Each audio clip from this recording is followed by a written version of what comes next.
Welcome to Dyna's instructions use video series on the proper use of dynamatrix, RJ, and WJ polymeric jointing sand. In this video, we will show you the proper procedures on installing the sand, as well as general tips on how to get the best results out of your installation. Dyna's polymeric sand is a mixture of fine graded sand and binders. It will stabilize the paving stone surface, resist erosion, and help to prevent weeds and ants. It remains flexible and obeys the subtle movement of the surface without cracking.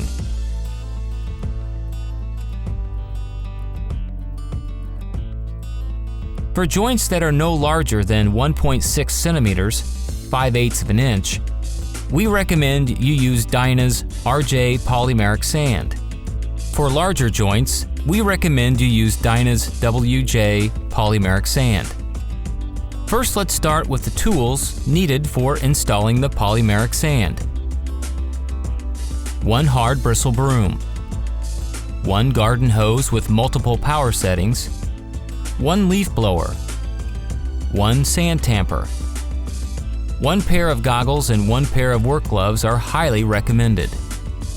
Now that you have all the equipment ready to go, let's proceed with the installation of the sand. Please note, the outdoor temperature must be greater than 10 degrees Celsius or 50 degrees Fahrenheit. No rain should be forecasted within the next 24 hours of installation. On much cooler days, it may take more than 24 hours for the polymeric sand to reach the final cured and hardened state. In this case, make sure no rain is forecast for the next 2 to 3 days. Once all conditions are met, we can proceed with the installation of the sand. Ensure that the surface is completely dry before applying the polymeric sand. Applied dry polymeric sand becomes sticky when it reacts with water. If there is moisture on the surface, the polymeric sand will inevitably leave a stain in the moist area. Before you begin, we strongly recommend you prevent any mixing of polymeric sand with any other joint sand material, as it will affect the overall strength of the product. For previously sanded surfaces,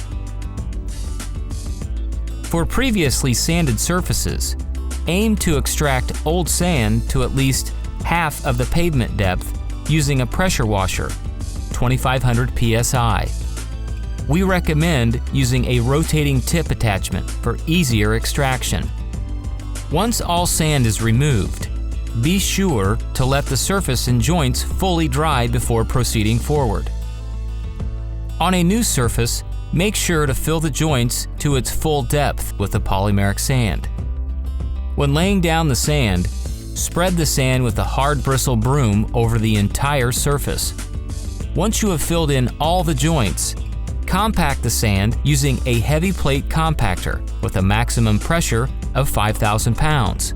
Please note, if you are repairing an existing surface, you can use a lighter duty plate compactor with a maximum pressure of 3,000 pounds. To prevent marking of the pavers, we suggest you cover the pavement with a thin sheet of plywood or filter fabric. Some plate compactors come with a rubber plate cover attachment to protect the pavers. Please note, if scuff marks occur, they tend to fade out over time, but you can hide them in the short term by applying a Dyna brand protective sealant. When compacting, do so in both directions. Compact back and forth across the area, and then compact up and down. This will help achieve maximum depth penetration of the sand, ensuring 100% lockup. Apply more sand until the joint is filled up 3 millimeters, or 1/8 of an inch from the top. Once the sand is fully compacted into the joints, sweep the remaining sand off the surface with a fine bristle broom. Use a leaf blower to rid the surface of all small particles of sand that were left behind. The surface must be completely free of sand. If any sand remains, it may stain the surface when water is applied. Next, we will proceed with wetting the sand so it may cure. First, test your spray attachment and connection, ensuring there's no leaks. For the first wetting, we recommend working in sections no larger than 10 meters squared or 100 feet squared. Use a water hose equipped with a shower head working at medium pressure. Careful not to flood the surface or generate a runoff, which indicates you are applying too much water, which could potentially wash out the polymeric binder. Please note, while you are wetting the sand, if you notice tiny remnants of sand left on the surface, do not be tempted to clean it off right away. You can address the small stained areas using Dyna's EF efflorescence cleaner after the polymeric sand in the joints has fully cured. Once the first wetting is done, let it sit for 5 to 10 minutes. Change the spray attachment setting to fine mist and proceed with the second wetting. Once the second wetting is done, wait 5 to 10 minutes and proceed with another layer of misting for a third and final time. To ensure water has penetrated right through, you can test using a screwdriver in an inconspicuous area. Insert the screwdriver into the sand and check to make sure the sand is wet all the way to the bottom of the joint.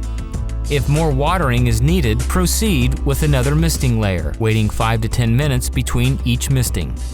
Allow the area to dry for at least 24 hours. Ensure that no more water hits the surface and remember to turn off any automatic sprinkling systems that might affect the work area. Thank you for watching, and always be sure to check out our complete list of products online at www.dyna.ca.